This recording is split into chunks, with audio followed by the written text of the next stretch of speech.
to Pretoria, where self-proclaimed Prophet Shepherd Bushiri is now facing more than just fraud and money laundering charges. The Magistrates Court in the city has authorised 3 warrants of arrest for rape cases against him. Bushiri and his wife Mary are now wanted fugitives in South Africa. You'll remember they violated their bail conditions when they made a daring escape to Malawi around a fortnight ago. ETV reporter Pule Latwiti-Jones has more details on the story. Pule, good afternoon to you. What do we know then about the new charges? Well, a very good afternoon, Jeremy, and you know this is a story we've been following for quite some time.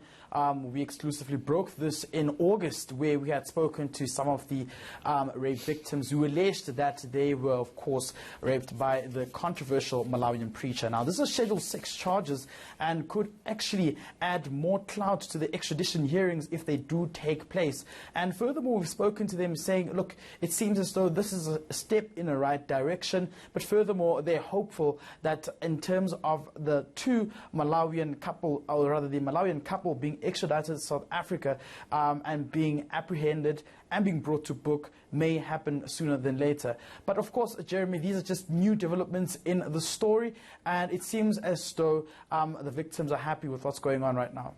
Well, you've had an opportunity, I understand, to talk to some of the victims. What have they been telling you, and how have they described the circumstances? Well, look, when we spoke to them back in August, Jeremy, in terms of trying to find out as to what had happened, if you listen carefully to their stories, the pattern is quite similar. And they also mention things as though their lives being in danger, to a point whereby they were also threatened, saying that, you know, if they would speak, then there would be no more. And there was, of course, ways of them being bribed not to say anything.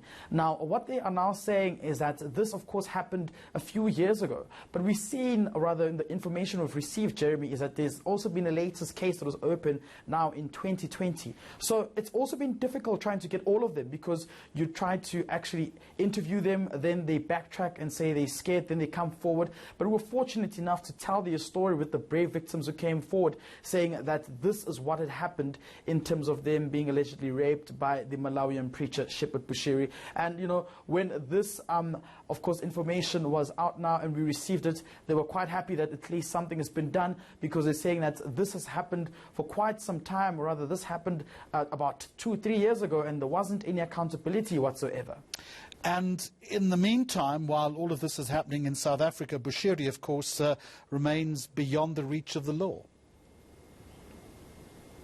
Well, it seems as though, Jeremy, in terms of like what you've also said earlier, with him having to actually now flee the country with his wife, Mary, and we've also now seen several conferences taking place in Malawi. We speak of one where a group of preachers actually held a press briefing this past weekend saying that the couple should not be extradited to South Africa due to the safety and security reasons, saying that they've raised you know, issues about the authorities in South Africa actually not cooperating with them very well, and saying that their case will be prejudiced. But however, in South Africa, it's a different story, whereby we've seen some of the charges that have been leveled against them, some of the cases that have been opened against them, and of course the state prosecutors in South Africa saying they have a very strong watertight case to actually bring them to book. So there's quite a lot that's going on here, and what's at stake right now is the communication that's happening between the 2 governments, rather, or that's expected to take place